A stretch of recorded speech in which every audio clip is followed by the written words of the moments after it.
Welcome, everyone, to the latest episode of Tech Reads, the podcast sponsored by SoftTech, and quite honestly, sponsored by all our wonderful sponsors. I recommend you go to softec.org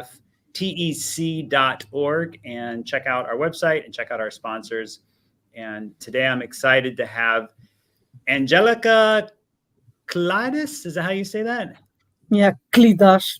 Klidas. It's okay. From Holland, and Yeah. Kevin Hanegan from back east. Is it Minnesota? No. New England, Massachusetts. New England, Massachusetts. We have Bob DeMuccio from Arroyo Grande, and then John and I are here in San Luis Obispo. And today we're going to learn more about this book that they recently published called Data Literacy in Practice, which is officially, I think, coming out in about 2 weeks. But you can pre-order it now on Amazon. And what I'd like to start with is just informal introductions. Angelika, maybe share a little bit around how you got into data literacy, how it sort of shaped your career.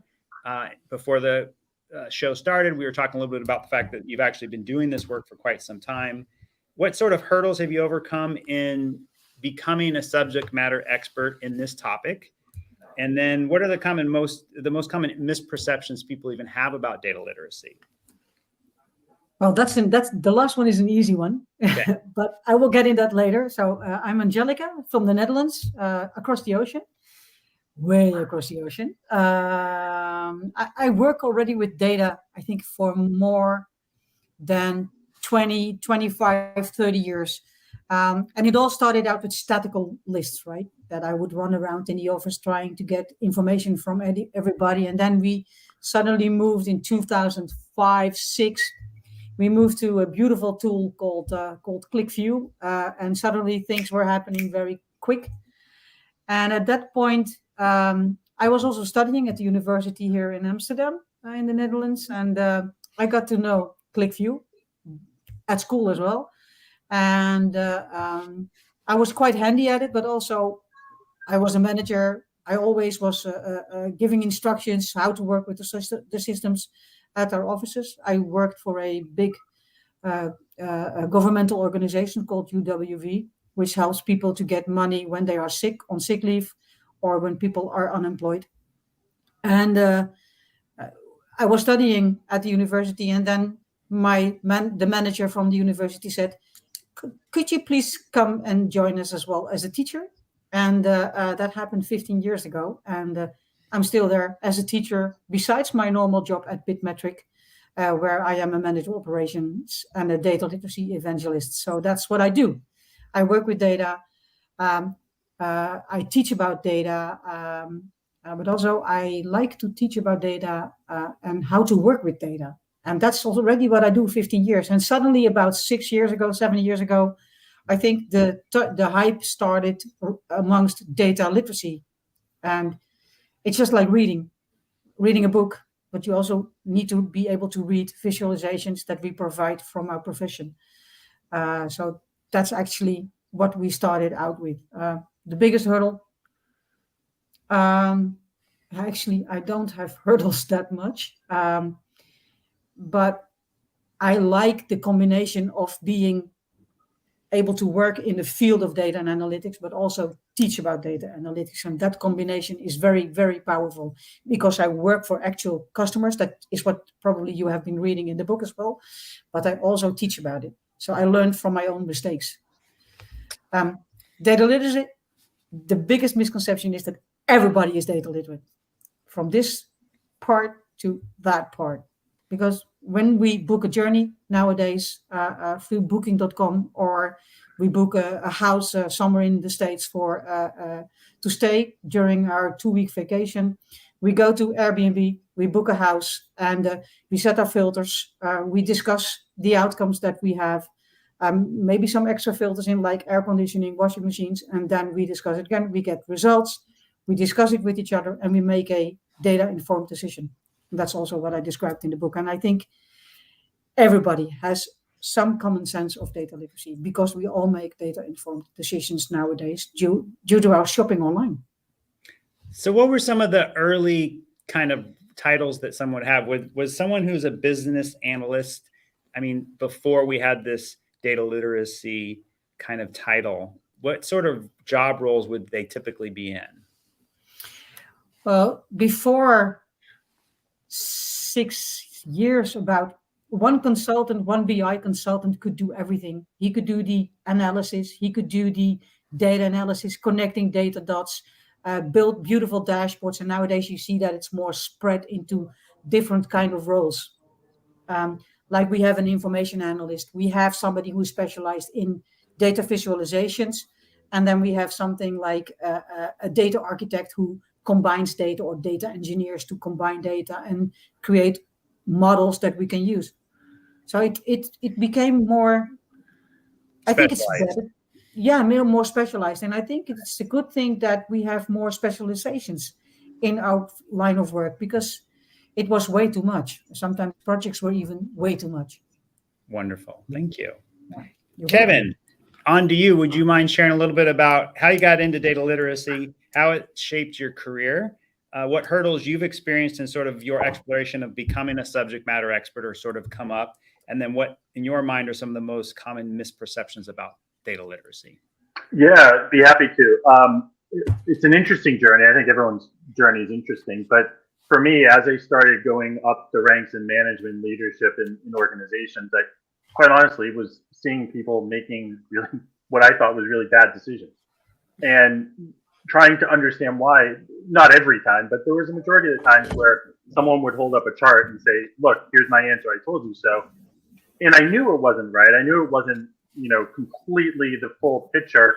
And so I started doing a lot of learning and researching on the side, starting in psychology. Why are people making decisions the way they make, how the brain works? And it was this kind of light bulb moment that I think what kind of drove me towards it is, as Angelika said, it's a combination of working with data, but it's also a combination of these, what I call life or forever skills that we kind of stopped learning about once we finished like primary school, like critical thinking, creativity, listening. And so it kind of helped shape my career because I learned about those skills. And then I realized, I'm being inclusive by getting different perspectives. The team is more engaged. I'm making better decisions.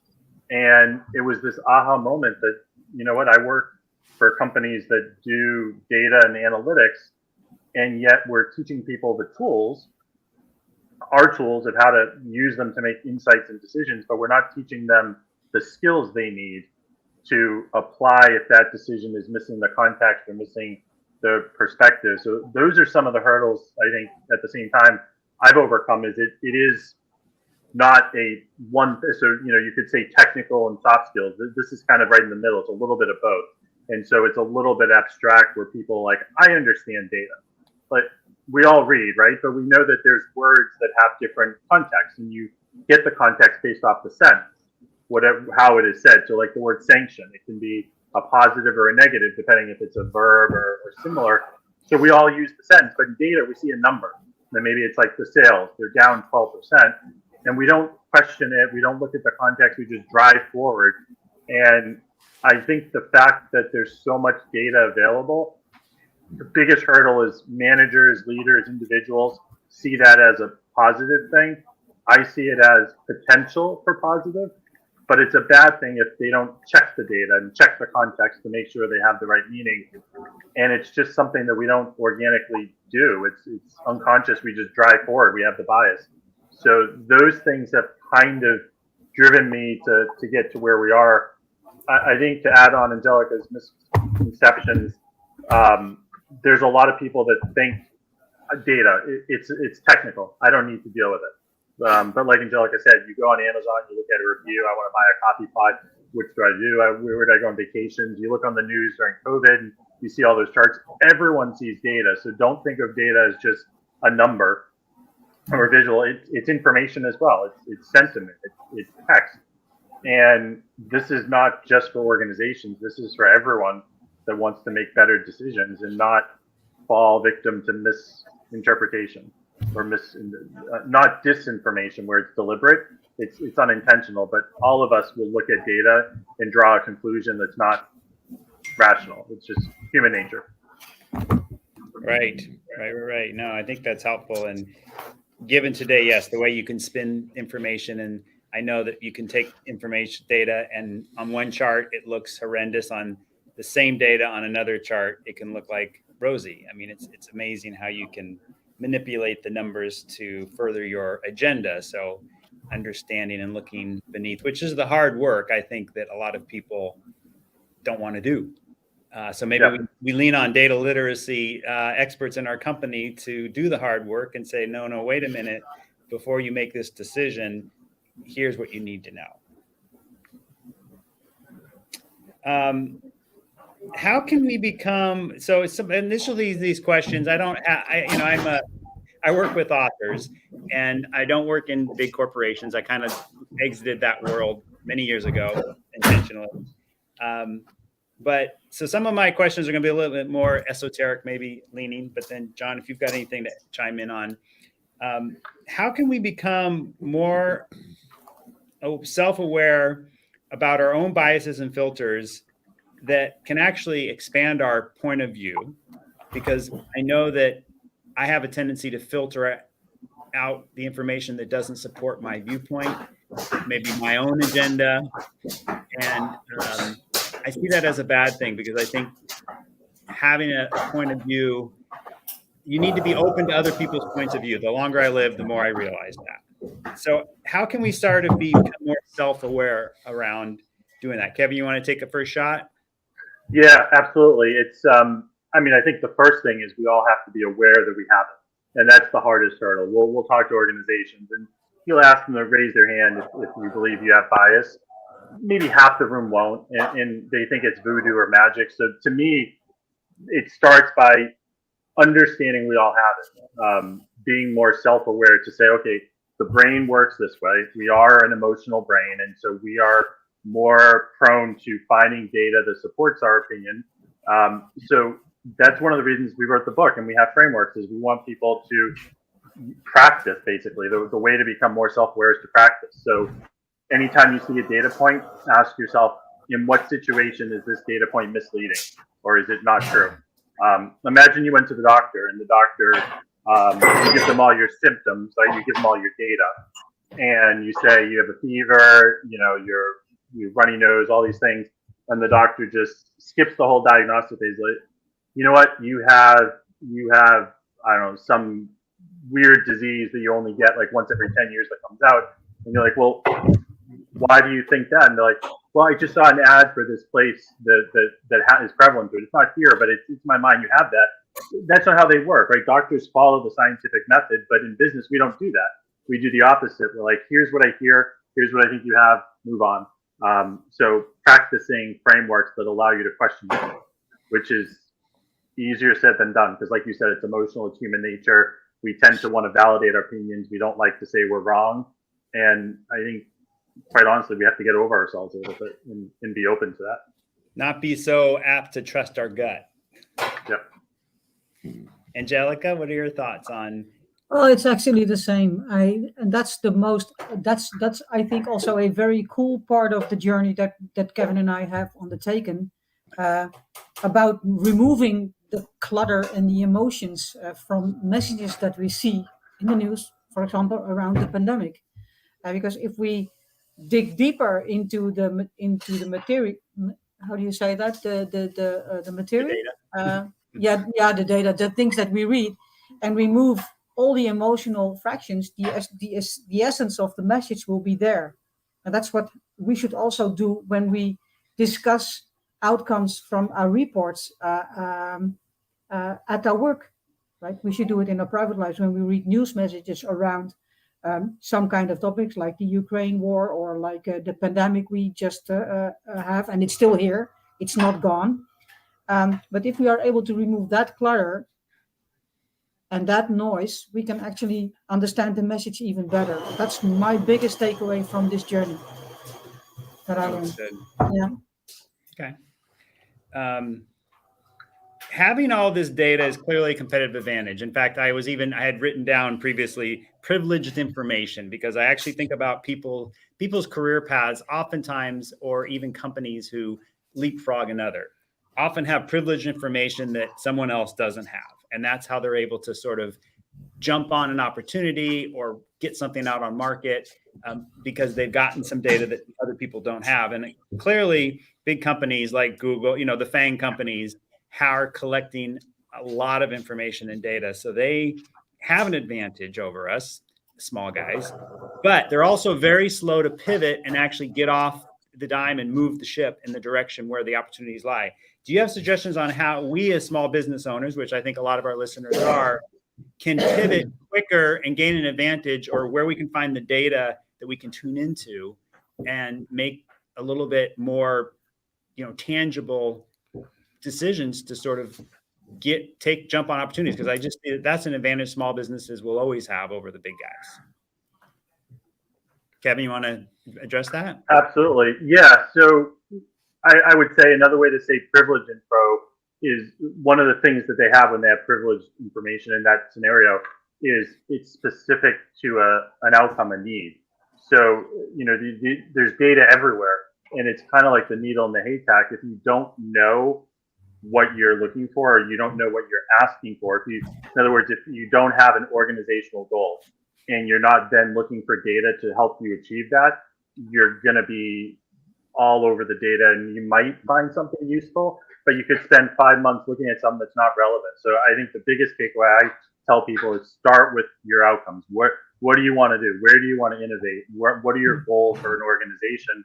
And then that can lead you backwards into questions you can ask of the data to see if it exists.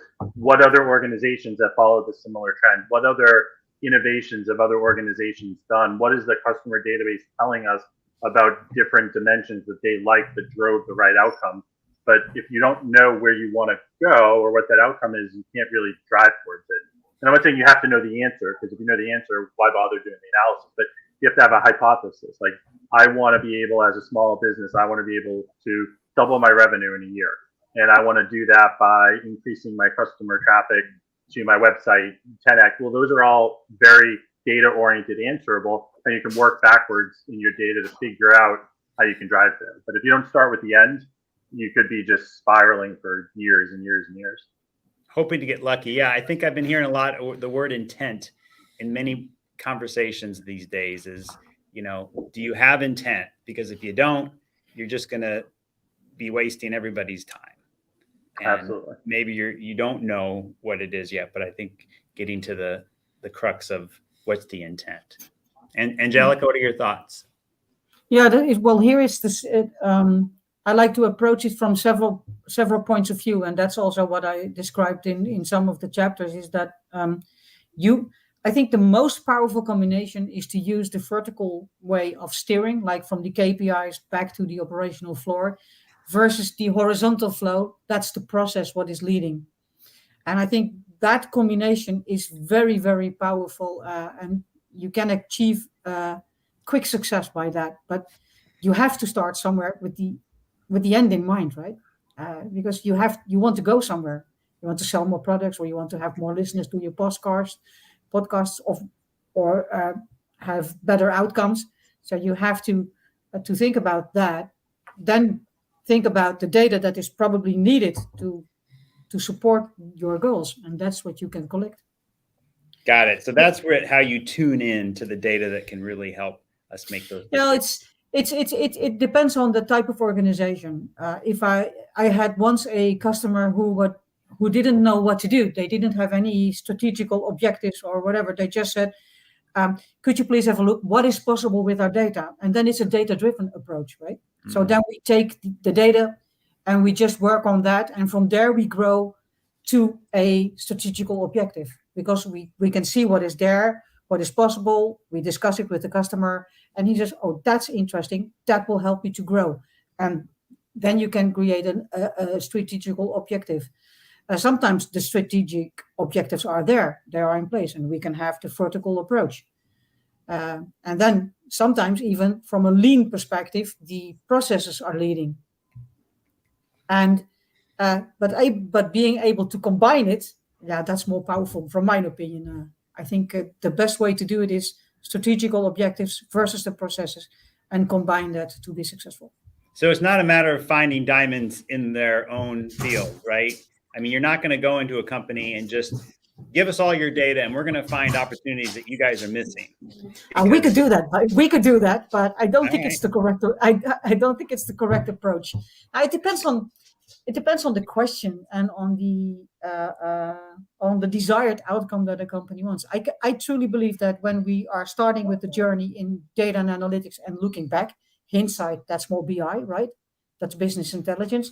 But if you want to go and find out amazing things like the golden nugget in a data set, then we talk about data science, artificial intelligence to find some amazing things.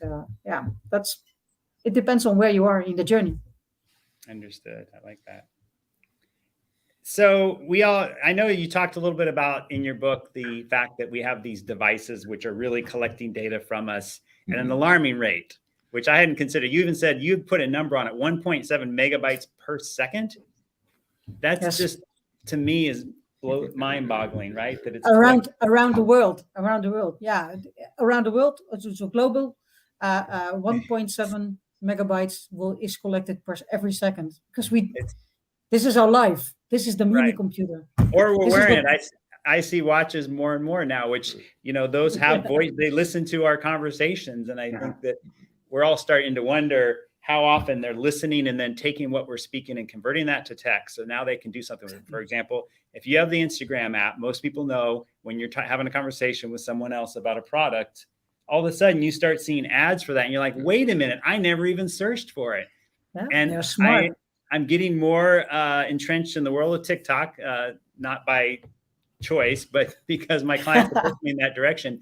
And I'm realizing that what the search algorithms are doing is they're converting the videos, the spoken word, into text, which is helping the search algorithm so that they're basically putting your video in front of people. So you have to say the words, but you're using it very intentionally. Yeah. So when you're talking about data, what's the difference between a surveyed data that somebody makes up a survey and wants answers to question versus just data that's out there and you aggregate that to try to get a sense of what's going on? The survey could be skewed by the way you ask questions. By the sponsors of the survey. Yeah, right.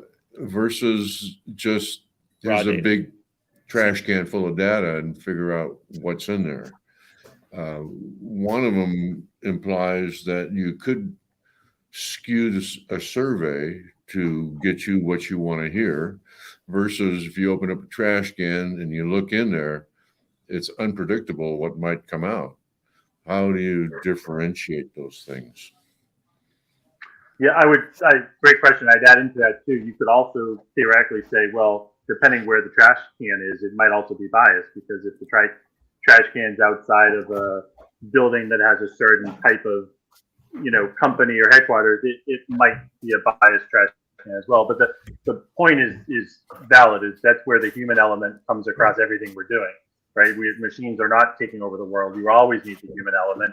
We have to tell the survey not to be biased. We have to tell the AI algorithms pulling the sentiment out of the trash can what we're looking for, and validate that it's not pulling things that, seemingly random, right? But they might not be random. You see that a lot in surveys, at least in the US and politics, where it turns out the surveys are not, random samplings. And sometimes it's unintentional. People don't want to admit what side they're on. So it looks random, but it's not. And that's where the human element always comes in to do that brain check. Does this add up? Is there anything I'm missing? Is there a scenario where these insights are misleading because of the sample size of the population or similar?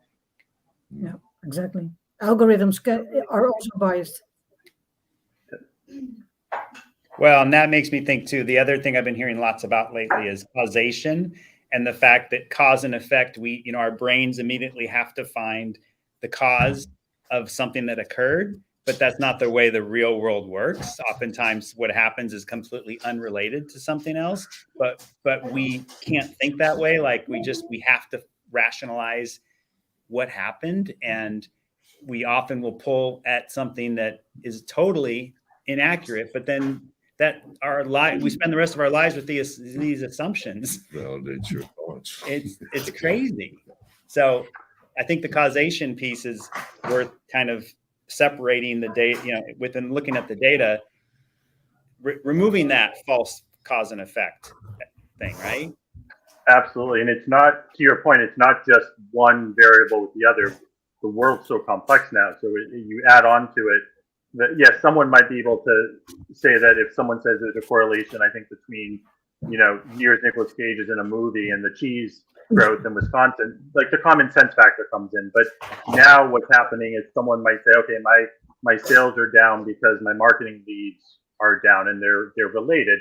And that might be a true statement, but it's not just marketing. It's like 20 other variables that are impacting it. And so we tend to think singularly instead of exponentially. So this is happening because of this one thing 100% of the time, when in reality it's probably like 10% of 10 different things that are factoring it. And that's where the algorithms come in that help, but we just have to check those for bias as well. Yeah. So I have to say goodbye to my daughter. She's going to bed. That's okay. I know it's late for you, Angelika. Thank you.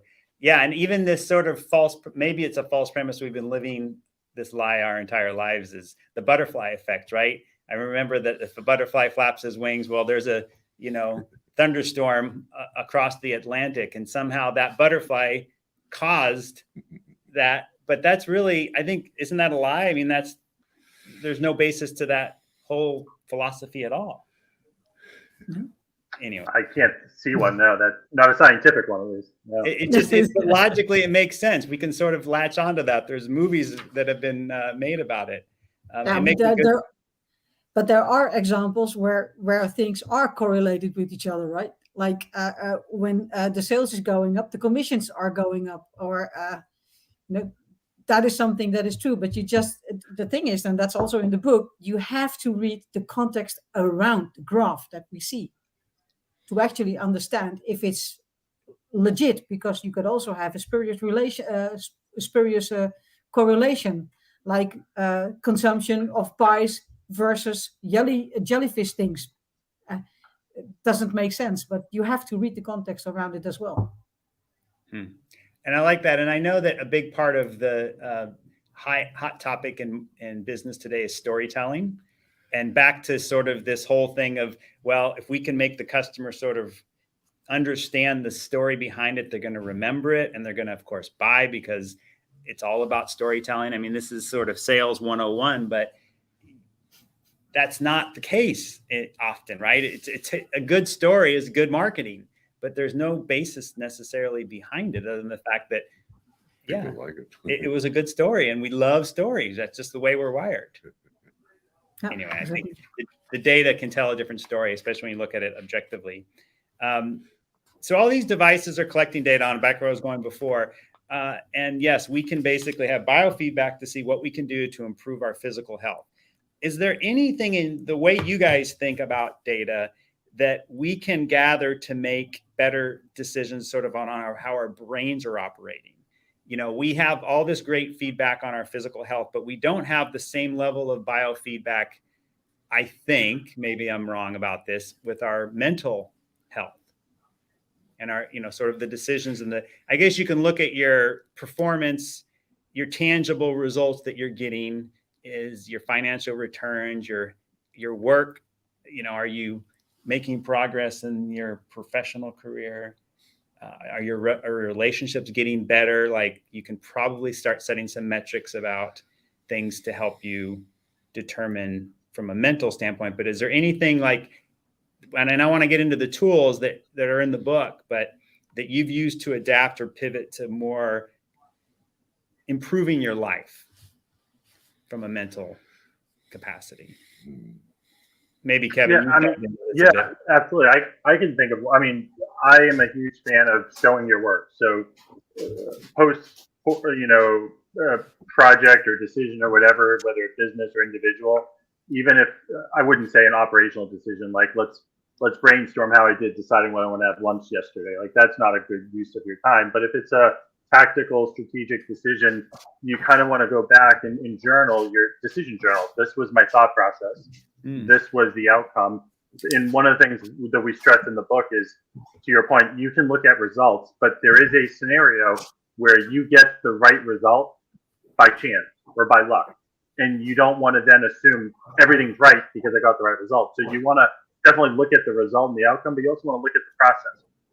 What did I learn from that?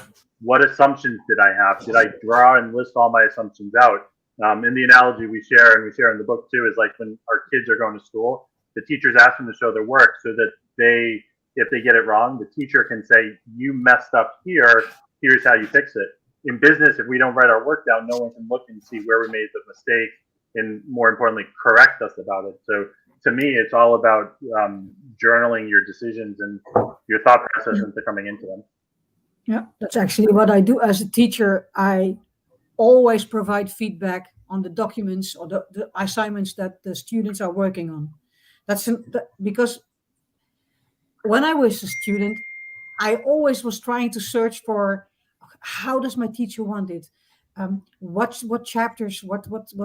How should I build this document, this assignment? And sometimes as a student, I felt so hopeless that I had to find all kinds of materials online or trial and error. I made a document and he said, and I thought, okay, but what did I do wrong? And now I am for 15 years already a teacher, and every single semester that I do, all my students will get personal provided feedback so they can learn. Very important. Well, I like that. And I think trial and error, Angelika, you touched on a really important point, that we sort of live our lives through trial and error, learn by doing. And maybe we do the necessary, we're going through some things over and over again that we probably don't have to. We're putting ourselves through a little more misery than if we step back and look at it from the view of a data scientist and really looked at the method that we're going through. Because I wrote down, it's funny, the timing on this is good. There's a quote by Pablo Picasso: the more technique you have, the less you have to worry about it. The more technique there is, the less there is. Which I thought was just perfect timing and brilliant, that you sort of, yes, the creative outlet that we all have in our lives is wonderful, but constraining that a little bit with some methodology will allow you to produce far more in the world. Picasso, right? I mean, he produced a lot of work, and he clearly had a method. And I think about like the directors, the authors, the musicians who crank out work consistently year after year after year. I don't think that they're just like in this creative, infinite world of like, let's just see what sticks. I think they've got a very specific process that they follow, a workflow, if you will. And, looking at the results and backing off from the data, I think would help us see that. Absolutely. Completely agree. So now we're into the world of, and this is consistent with lots of conversations I have with people, is information overload in the world we live today. Absolutely too much information is coming at us. We all feel like we're going to get dementia at a very young age because our brains are just being redlined and trying to process it. I think the lack of sleep that many of us suffer is the reality of trying to process the sheer volume of information that's coming in. So can you help us understand, how do we extrapolate all this disparate sources of data sources to make the best decision and not get frozen, right? With the fact that we basically have paralysis because we're trying to process so much information. It's just crazy. What are your thoughts on that? Yeah, I call it dashboard stress as well, or visualization stress, or information overload. We have too much around us, right? And to actually understand what you want to measure, you need your own organizational goals, right? And we tend to extract everything into one big data mesh or ocean or data lake. And but from my point of view, from the business point of view, I think you should think about the goals that you want to achieve, and that's your data vision, that's your data strategy. And from there on, you will start loading your data. Comes back to intent. Mm-hmm. And yeah, it comes back again to intent, but also to make it more mellow, like easy. I see dashboards passing by with sheets with hundreds of sheets in a dashboard with more than 200 types of visualizations. And then I think to myself, why do I have to look? What's important? What will they use, or are they using everything? And thank God there are some crazy intelligent people that have built some cool governance dashboards to measure also the usage of some types of objects that we have created, and just remove the clutter. If you don't use it, move it. Go out. Make it simple. As Leonardo da Vinci once said, simplicity is the ultimate sophistication. And I truly believe that. Less is more. Also in data and analytics. Kevin, any thoughts? Anything to add? Yeah, I agree. And I'd say, I think of it at two different levels. Like, on one hand, I want to say the human brain shouldn't have to do that. That's where we want to leverage technology and humans together. And I would let technology do the things that it's better at, which is just pure processing power, and then let us make the insights and the discussion. So on one end, you have tons of data sources, let an algorithm come up with a first pass that you can then check. But then for decisions that are not, technical, to validate Angelika's point of view, you want to tie it to your goals. You want to think about it. So and this is kind of an urban legend, but it's a true story. Like, if you're interested in buying a new car and you think you're going to buy like a white SUV, all of a sudden you're going to start seeing more SUVs on the road. Now, you're not actually seeing more SUVs. What you told your brain is white SUVs are relevant to me. So the brain catches them in all of those data points. So when you have the organizational goals and you tie to them, you're saying to your brain, this is relevant, catch anything related to this and filter things out. It'll be fascinating. So now, it's in everyone's mind. I guarantee more people the rest of the week will see more white SUVs. In this case, it's false. It's not really relevant to you, but I told your brain, because you're listening, that it's relevant. It fascinates me how the brain works, but it also highlights Angelika's point. You need to tell the brain what you're interested in, and then it's going to look for it for you. Yeah, I'm a firm believer that what we measure matters, but what we measure matters more. Like, all of a sudden we start to pay attention to it, and it has more meaning to us, as opposed to sort of like, let's take our finances. When there's not a problem and the bills are getting paid every month, it's not a problem. But once all of a sudden you have a few hiccups, all of a sudden you start to manage your finances, and all of a sudden every dollar has more meaning to you. You're not wasting it. You're not, you're thinking twice before you make a decision, because now you've got the data. The reality is if you've always had that, you will be far better off in the world. And I think that that goes to many ways, even your own personal health. Like, as long as we don't pay attention to taking care of ourselves until it becomes a problem, then all of a sudden we get super focused and we become experts on all these different topics. Exactly what also happened during the pandemic, right? Because when the pandemic came, we all were looking for data to understand what was going on in our beautiful world, right? Because it moved from east to west, the virus.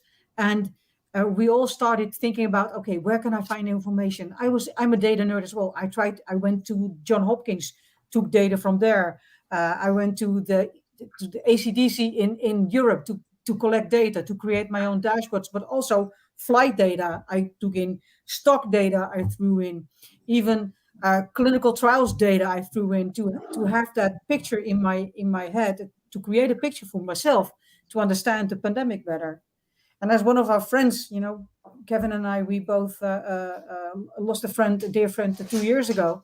And he said in his last interview with me just a week before he died, Angelika, due to the pandemic, the world has moved ahead about 5 to 7 years in time in only 6 months' time. And I truly believe that, and we have that need for data still here. And that is what the pandemic brought us. Wow. As well. Yeah. You guys have gone through this, and again, congratulations on completing the book.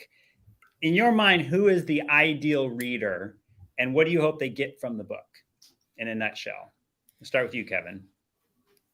The ideal reader for me is someone who needs to make decisions, which kind of is everyone across different industries, whether you're a business person or an individual, and you want to start increasing the effectiveness of that by harnessing the data you have available. But like we said before, don't think of data as it's just a spreadsheet. It could be reviews on booking.com or Amazon, as Angelika says. It could be survey data, as mentioned before. And I think what they're going to get out of it are methodologies and frameworks that will help them get towards there. Like we talked about before, having a methodology and a framework is going to increase the effectiveness of it. I think it does a good job through storytelling and other ways showing why it's relevant and why it's useful. Because we all know people aren't just going to say, well, they said it, it must be true, I'm going to adopt it. They need proof points. And so I think it does a good job giving proof points of why this is important and relevant. Yeah, exactly. It's for someone who wants to make a decision and wants to understand what it is all about, what the buzz is all about. And the amount of data literacy maturity you have to gain depends totally on the seat that you're on in your organization. It's the role that you have in your organization. I do not expect a director to be fully equipped with data literacy skills, but I expect him to give the good example to the people at the floor, how they work with data and how they use it to make their decisions. So they are the leading examples in organizations, and it depends on where you are in that organization.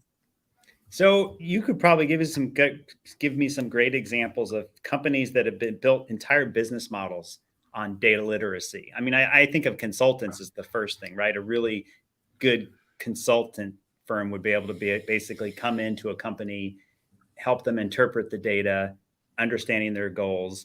And they've been doing that, I guess, for years. But are there actual companies emerging, business models that didn't even exist before this whole data literacy world existed, or discipline, I guess we would really call it? Well, Bitmetric, where I work, we use it as it's the products that we of course sell, like the tool sets. We do. Yeah, it's about organizational data literacy. It's about data management, about data and analytics itself, but also about education. And we developed a program around it. And now, even since 2 weeks, I have also a data escape room in English available, so it can be played worldwide. But we use data to also create team building, because it's something that people should do together. You should discuss the outcomes to avoid biased thinking, and you have to be critical to the things that you do. Just we have a program for data literacy. We have some customers working with that here in the Netherlands, and of course also in Canada, where I teach virtually lessons about how to visualize data, the basics of data literacy, but also I can customize workshops for the senior leader teams, for example. That's what I do. That's my daily life.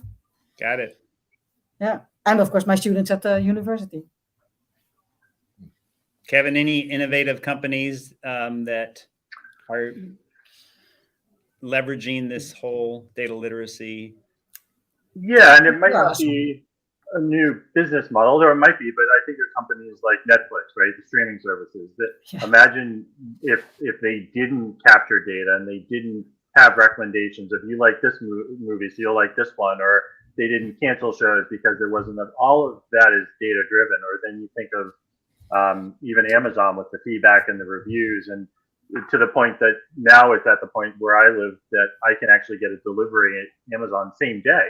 Well, how do they do that? Well, they have data. They know that the products that are more likely to sell in this region, they're going to stock in the closer warehouse. And if they didn't have that data, they wouldn't do it. So it's not so much a new business model, but it allows them to get more value to the customer because they're leveraging it properly. Or things like Airbnb, all of those, they're updated business models. They're still retail to some extent, but it's because they're using data creatively, innovatively to give me, the consumer, more value. Exactly. So that's happening all around the world, right? With the sensors that we wear, close football teams that use sensors in their shirts, rugby players that have sent GPS trackers on their back I did a cool project, small project with one of my consultants for the Dutch Rugby Union, and we extracted the data and created some cool insights about impacts and speed and how much did they run, and that's happening all around the world, right? Like the Oakland A's, that they use data to create teams. That's what's happening all around the world. Well, and it is making me, one of the takeaways for me is that, what data should I be collecting that I'm not? I'm sort of leaving the data on the table in one way and not collecting really valuable insights that would help me make better decisions for my business 5 years down, next year. Like I've sort of, we get stuck in this, I've been doing this for 14 years, what I do now. And it's sort of like, okay, I literally can sit down and do the same thing I did 14 years ago. And like, that's not progress to me. Like I should be doing something much different. If I'd been collecting data and seeing sort of, I guess you're watching trends, right? Of where like there's an opportunity here, but you didn't look at the data. So you sort of missed it. Someone else got it. Exactly. Absolutely. The trends, the outliers, some people will say it's an outlier, just ignore it. I'm a firm believer the outlier is probably giving you a new insight into maybe a new business model, maybe a new channel to go market against. I don't know if it's an urban legend or not, but someone had told me the company that manufactures Viagra, it was a hair loss pill for men, and it had a couple adverse events, which are outliers. And they dug into like, wow, there's a whole new $1 million business model here. But if they ignored the outlier, then they never would have gotten that conclusion. Yeah, exactly. And like Dr. Snow in London, right through going after the outlier, he found the source of the cholera epidemic in London, and he could close down that well just by looking at the outliers. And sometimes outliers are very, very important. Well, and that makes kind of the case for looking at your data with far more discrimination than maybe we have in the past, and starting to collect and build those dashboards for each of our businesses and individuals, right? Here's the things that matter, and building some methodologies into it, and not just continuing this trial and error, because that just doesn't work. We can't trust our brains, our guts anymore to tell us and lead us down the right path. Exactly. Go ahead, John. Any other questions? Yeah, it sounds to me like when you think of data, then you have to be totally impartial and then sort it out after you've had the chance to review it and say, this is not valid or whatever. But I guess all data has some value, even if you discard it. Mm-hmm. Depending on the question, absolutely. You could have data that is completely useless for the question you have, but completely the golden nugget for a different question. But to your first point, we are unfortunately all emotional beings, right? So we have the emotional element of applying that to data and sometimes seeing things that we don't want to believe, or vice versa. And that's why it's really important, again, to follow the models and methodologies and frameworks that we talk about in the book to help overcome the fact that we are emotional beings that might misinterpret, ignore, misuse data. Yeah, we tend to amplify things. I mean, I've heard the world is actually a much safer place than it was 20 years ago, but it doesn't feel like it, because the things that do happen get amplified far bigger than they did 20 years ago or 30. We didn't know about every shooting that happened within hours after it happened. They were happening, but now it's like far more pervasive and prevalent. And so we have this fear that, oh, well, the world is a much scarier place. But if you look at the hard data, no, the world is actually a much safer place. Yeah. So anyway, the book is, like I said, if you guys, anyone listening wants to dig into it deeper, I know that you can find out more about it on Kevin's website, kevinhanegan.com. You can find more of the tools at turningdataintowisdom.com. Angelika, on your side of the pond, are there some resources you want to share? Well, it's LinkedIn mostly where I have my articles, or the website of bitmetric.nl, and there you can find also some stories and some recordings, of course, about the webinars that we did. And and anybody can reach out through LinkedIn to me, and I can answer questions. I don't have an own website yet. You're just starting. Kevin's been out. I'm at it just for a while. starting, 6 years old, and I feel like a 10-year-old, guys, really. Kevin, any other resources you want to throw out there for listeners? For them? Well, they can go to Amazon.com directly or whichever Amazon subsidiary and just type in data literacy and practice, and they'll find it, and they can pre-order it now or order it when it comes out. And Angelika, I'll ask you to follow up because I think I'll put this in the comments at somewhere in wherever this podcast is being shared. But I'm very curious about this data escape room that you mentioned. That is amazing. It's an amazing data escape room. Yes. Yeah. All right. So you need to send me more information on that, and I'll share it with our listeners. But I will send some information to you, Brian. Thank you. You're welcome. All right. Well, we'll go ahead and wrap it up. Thank you to both of you for your time today. And till we talk next time, this has been the Tech Reads podcast sponsored by Softtech. You can learn more about us at softec.org. Thank you, everyone. Thank you. Thanks. Thank you.